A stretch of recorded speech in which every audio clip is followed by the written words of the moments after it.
سلام و درود، امیدوارم که حال یکایک شما عزیزان خوب باشه. ما توی این جلسه با توجه به کامنت های شما یک ویدیوی آموزش دیگه رو در نظر گرفتیم که بسازیم. انفجار اینه و چند تا نکته دیگه اضافه میشه توی این آموزش. یک این که ما مجددا اینو باز طراحیش میکنیم و عرض به حضورتون کنیم که نیاز به ریگ خاصی نداره برای انفجارش، ولی تکنیک هایی که این نوک این شروع کنه به شعله ور شدن و بیاد رو به عقب، همزمان این فتیله محو بشه وقتی این داره میاد رو به عقب و یک انفجاری صورت بگیره، همه اینا قرار اتفاق بیفته. منتها ما یک مقدار این رو کوچیک‌ترش میکنیم توی صفحه و میخوایم که خیلی مرتب‌تر همه چیز به نظر بیاد که جای انفجار هم وجود داشته باشه. ما توی این جلسه میخوایم با هم دیگه طراحی کنیم. قبلش فقط ممنون میشم حتما این ویدیو رو لایک کنید و کانال ما رو سابسکرایب کنید، چون با این کارا به ما قوت قلب میدید و باعث میشین بهتر و بیشتر ادامه بدیم. و علاوه بر اینها، دوستانی که درخواست داشتن که روی زمینه صدا بیشتر کار کنیم، با یه سری افکت صوتی صدا گذاری انجام میدیم که این صدای روسیه صدا روش بذاریم که همزمان با صدا شروع بکنه به اینکه فتیله رو از بین ببره و بسوزه، و یه صدای انفجار هم روش میذاریم که همه اینا با هم دیگه مچ بشه و یه تنظیم خیلی کامل. اگرم حالا حمایت کنین، حمایت ها بالا باشه، حمایت ها خوب باشه، بک‌گراند هم براش میذاریم و بک‌گراند هم همزمان منفجر میکنیم، یعنی بعد از اینی که این منفجر شد آسیب به بک‌گراند هم بزنه. اینا همش بستگی به حمایت شما داره و اینکه ببینیم آیا ویدیو خوب پیش میره با حمایت شما یا نه. خب من شروع میکنم به طراحی کردن. دوستان توی این جلسه کاری که باید بکنم چیه؟ من بدنش رو اول میکشم. خب اسمشو میذارم بدنه دیگه، اینقدر خودم هم عذاب نمیدم. خب که بشینم تمرکز کنم انگلیسیش چی میشه. خب میام اینجا این بدنه رو تنظیم میکنم قشنگ. این بدنه اصلی ماست. خب و توی این بدنه میام این قسمت سفیدی رو هم میکشم. دوستان من یه نکته‌ای راجع به بازطراحی بگم، هزاران بار اینو گفتم. موقع بازطراحی کردن نیازی حتما که شکل شما خود اون باشه، مگر اینکه دیگه خیلی حساسیت یا مثلا کارفرما باشه بگه خود این باشه. ولی وقتی برای خودتون دارین کار میکنین، یه سری تغییرات که به نفعتونه میتونین انجام بدین. مثلا میگم اگه این به جای روی این خط یا این وسط بودن یه کمی برتر بود، اتفاقی نمیفته که. مهم اینه شکل شما درست باشه. متوجه این؟ شکل خراب نشده باشه. اگر دفرمه شد که درستش کنید، ولی اگر دفرمه نشده نیاز اینقدر حساسیت به خرج بدید.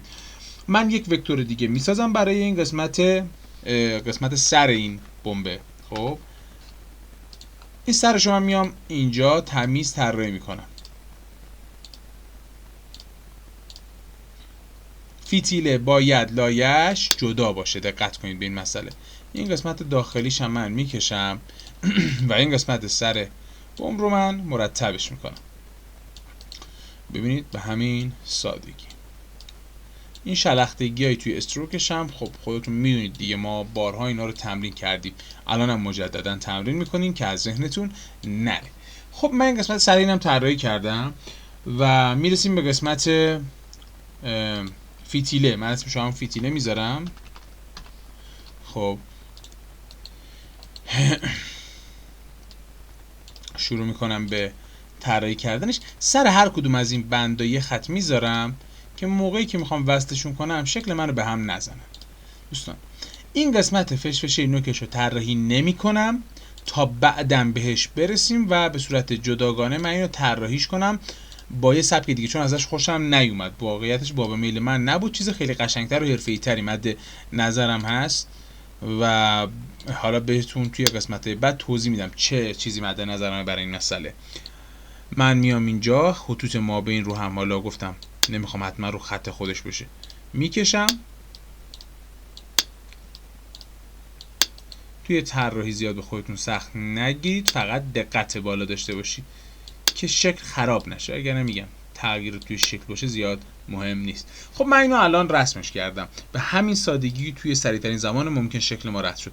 میخوام رنگامیزیش کنم. برای رنگامیزی کردن شکلمو رو انتخاب میکنم. رنگ داخلیش خب طبیعتا از همین رنگه. استروکش هم من فکر میکنم روی 4 باشه کفایت میکنه. میذاریم رو حالت باف که هم فیل داشته باشه هم استروک. اول نیاید این رو رنگ کنید سفیدی داخل اون، سفیدی داخل اول رنگ کنید، بعد این یکی میفته روش، بعد بشید توی تنظیمات عوضش کنید توی قسمت اینی که بفرستیمش جلوتر. خب من اینو که انجام دادم کرییت شیپ رو میزنم، میبینم آیا سایز خوبه یا نه. به نظر خودم که خوبه، ولی به نظرم این سیاه نباید باشه، سیاه نیست، کمی رنگش رو به خاکستری میره. پس دوباره اینو میزنم و سایزش هم به جای 4 میذارم 5. کرییت رو میزنم، الان بیشتر خودشه و قسمت داخلی رو حالا میخوام درست کنم. توی قسمت داخلی اگر نگاه کنیم استروک نداره. بذارید من یه نگاه بندازم. استروک نداره آقا دوستان، این از نزدیک فیل خالیه. من این فیل رو رنگ سفیدی که داره رو بهش میدم و تمام. این قسمت بدنه تمام شد. قسمت بدنه تمام شد. این یکی روی بعد بیفته. خب حالا چیکار میکنم؟ با استفاده از همین رنگ میام اینو انتخاب میکنم، میذارم روی بوف، رنگ استروکش که همونه، تغییرش نمیدم. کرییت شیپ رو میزنم، اینجا یک استروک خالی داره که میذارم روی استروک خالی و این رو میزنم و تموم شد. اینجا هم یه قسمت فتیله داریم. قسمت فتیله رو باید چطوری رنگش کنیم؟ من کلش رو انتخاب میکنم. اول بذارید من سر رو خاموش کنم. کل این فتیله رو انتخاب میکنم، میام و برای قسمت داخلیش ببینید اول میذارم روی استروک، قسمت داخلی میتونم رنگ رو انتخاب کنم. این قسمت دور هم که رنگش دقیقاً همینه میذارم روی حالت بوب. اول رنگش میکنم. نمیتونید اینا رو انتخاب کنید، اینا رو که انتخاب کنید دیگه این دوره رنگ نمیشه. نگاه کنید مثلا من اگه بخوام بیام اینجوری انتخاب کنم خرابکاری میشه. پس من این رو آلت میزنم، از حالت انتخاب خارج میکنم.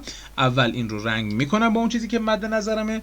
استروکش یکم بزرگه، کنترل زد میزنم، اینو میذارم روی 4 یکم کمتر بشه یعنی، و الان بهتر شد اوضاع. حالا میام اینا رو انتخاب میکنم. ببینید الان دیگه فقط استروک خالی رو بهش بدم، به همین سادگی الان اینا هم درست شد. اون نوک فتیلی هم که اینو گفتم نمیخوام طراحی کنم، حالا بریم اصلاحاتی رو انجام بدیم روش.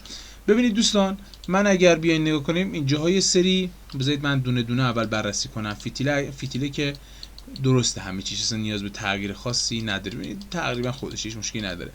این تغییراتی هم که میخوام بهتون بگم برای ایناست. نگاه کنید اینجا یکم باریک شده پایینش، میبینید؟ میام چیکار میکنم؟ میام باریکش میکنم به همین سادگی. اینجا یکم مثلا شاید ضخیم‌تر باشه، بعد میام خاموشش میکنم ببینم کجا دیگه تغییر کرده. اینجا باریک شده دوباره. اینا رو که میگم هدف آموزشه، وگرنه چیز خاص تاثیر آنچنانی توی کار ما الان نمیذاره. و توی قسمت بدنه پایین هم میخوام ببینم اگر خاموش بشه با روشنش زیاد فرق آنچنانی نداره. استروکش رو یکم باریک‌تره که اصلا برای من مهم نیست این مسئله. ما الان کار طراحی رو انجام دادیم. اگر این رو دیگه خاموش کنیم میبینیم که کنترل آر رو من بزنم، بذارید یک شکلی رو دارم. ببینید یک شکلی رو دارم که این بمب است. این بمبه توی جلسه بعدی قسمت نوکیشو که میخواد یه حالت فش مانند داره و رو به عقب حرکت کنه و این فتیله رو بسوزونه رو طراحی میکنیم و بعدش میریم انیمیتش رو انجام میدیم و صدا گذاری میکنیم. فقط یادتون نره همین الان ویدیو رو لایک کنید که با لایک کردنتون حسابی از ما حمایت میکنید و توی کامنت حتما سوالی دارید بنویسید، من در خدمت شما هستم. خدا نگهدار.